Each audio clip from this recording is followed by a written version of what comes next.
Liverpool fans were talking about the number 7 this week. I mean, the number 7 has a lot of great connotations for Liverpool Football Club. Kenny Dalglish, Kevin Keegan, Robbie Keane.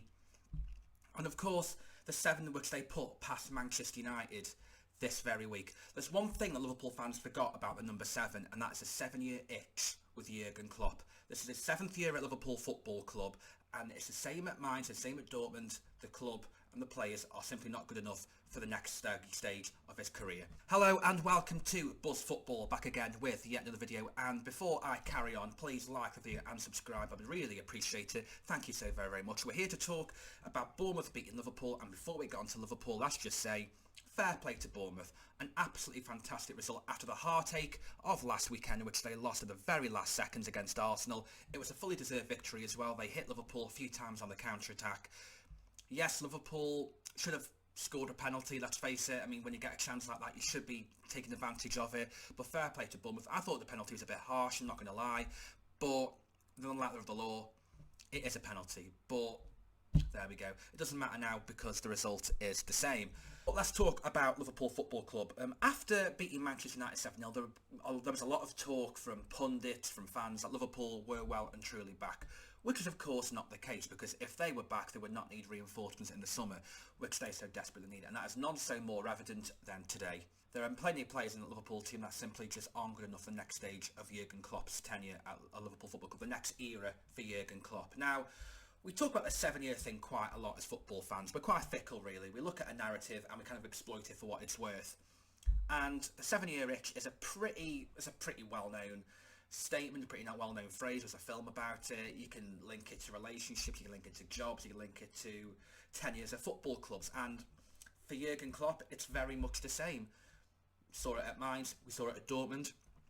We're seeing it at Liverpool this season. If they lose to Real Madrid, which they should do in the week, and even if they beat Madrid, they need to win by 3 goals, that means no silverware for Liverpool, which means a massive clear-out is absolutely needed, especially if Liverpool don't get into the Champions League next year. Now, I actually think it's best for Liverpool Football Club, a very controversial opinion, if they do not get Champions League football. As a Man United fan, of course I would say that, of course I would, but in terms of football, in terms of what Liverpool need, I think not getting Champions League football would be a massive wake-up call for their owners. It genuinely will. I think getting Champions League football would shockingly paper over the cracks, as it did for Ollie at Manchester United, as it did with Roberto Di Matteo when they won the Champions League with Chelsea. Getting Champions League football does not mean that you're 1 or 2 players away from challenging for the league. It means that you need to keep up the consistency and buy when you're strong. Liverpool tried to do that in the summer, but not enough. They should have bought another midfielder, and now because of that they need 2 midfielders. They've got a plethora of centre-halves who are simply not good enough anymore. Gomez, Matip, Van Dijk. Van Dijk was dreadful today. They need another centre-half in, and we're going to talk about Van Dijk a little bit more in a sec, because I know that he's been trending on Twitter. Right back, Trent, phenomenal footballer, one of the most gifted and naturally talented footballers in the Premier League. He can pass a ball 50-60 yards just like that with his eyes closed. But he's not a very good right back. When it comes to the defensive, from the transition from attack to defence, he is simply not good enough. Going forward, Liverpool look good, but with Firmino going, yes, potentially another forward is needed. I think those 4 players are the players that Liverpool needs to potentially not challenge for the league next year, but to begin the next stage of Jurgen Klopp's reign as manager of Liverpool Football Club. Jurgen Klopp will not get sacked by Liverpool because he is too good for that football club. And what I mean by that is, I don't mean that disrespectfully, Liverpool are a far greater institution than Jurgen Klopp will ever be. But at this current moment in time, Jurgen Klopp is the best manager they can get. Who can they get in? Luis Enrique, Thomas Tuchel, Zidane. Very high profile names. I think Jurgen Klopp kind of sums up Liverpool's philosophy in getting managers in who perhaps aren't big stars, big names, but kind of fit the ideology of the football club. And I think with the right recruitment in the summer, he can start the next stage of his tenure as manager. Because we all talk about a 7-year thing, but we don't know about Klopp's 8th year or his 9th year. And they've got to back him to give him a chance. So in the summer, that's where it lies for me. And I don't think Bellingham is the answer. And I say this with gritted teeth, because I know there's rumours that he will want to join Liverpool, and there's rumours that they will. I think Liverpool is very close with Henderson and Trent, for example. But You're going to be wasting a lot of your budget on one player. You have to sell a lot of players first to get the budget in, the acceptable budget to get Bellingham in. What about the players around you? You need another centre-half, you need another midfielder alongside Bellingham, a long-term replacement for Fabinho, and maybe another forward. You've got to manage it a lot better. Michael Edwards is so good at his job. He was perfect for Liverpool Football Club, this kind of money ball scenario where they don't get players for big money, they get players for modest amounts of money and build a team around heart, desire and passion. Something that's maybe lacking a little bit at Liverpool. Maybe they are growing a little bit stagnant, hence the 7-year itch, of course. Let's talk about Van Dijk.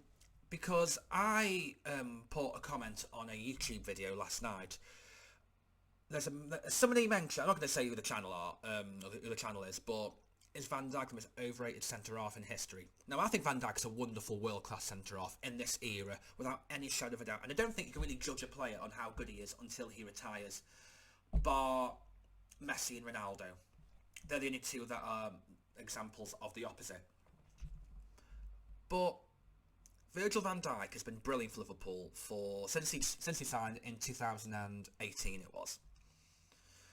Now, he's had a very poor season this season. Let's just get that out of the way. He missed a season through injury, which of course not his fault. But I think we rank Virgil van Dijk a little bit too high. I think when people say he's one of the best centre-halves in history, he's perhaps the best centre-half of this generation. Perhaps. There's an argument for it, and it's a very good argument to have. But then we're disrespecting the great centre-halves of the past. The previous generation had Ramos, Bonucci, Chiellini, Thiago Silva. The previous generation had Ferdinand, Nesta, Terry. Then you had Cannavaro and players like that. And they have to go back to before football existed, as a United fan I would say that. Bobby Moore, Passarella, Ronald Koeman, and then Ronald Koeman was around in the 90s as well.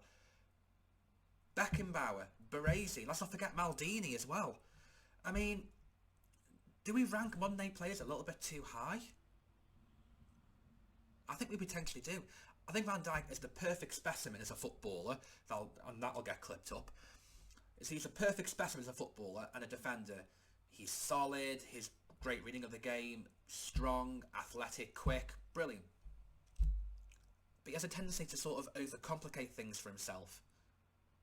Maybe he is too brainy as a centre-half. Maybe he's a bit like Pep. Pep sometimes overthinks things. And Van Dijk's the same. And I do think what Liverpool need to do drastically in the summer is not to replace Virgil van Dijk now. Absolutely not.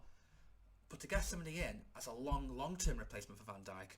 Because Matip's not good enough and Gomez isn't good enough. So when Konate, who is injury prone, and Van Dijk, who's a liability, do get injured, he plays a centre-half. When they do bring Nat Phillips back, it's not going to work. It's genuinely not going to work.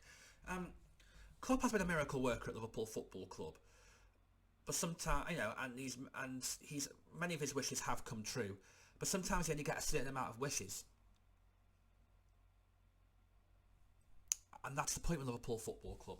And we talk about this result against Manchester United last week, and it's a brilliant result, and it will stay in history. It will never be forgotten. It won't. But if Liverpool don't get Champions League football this year, Manchester United get Champions League football and win another cup alongside the cup that they've already won, yes, the result will not be forgotten about.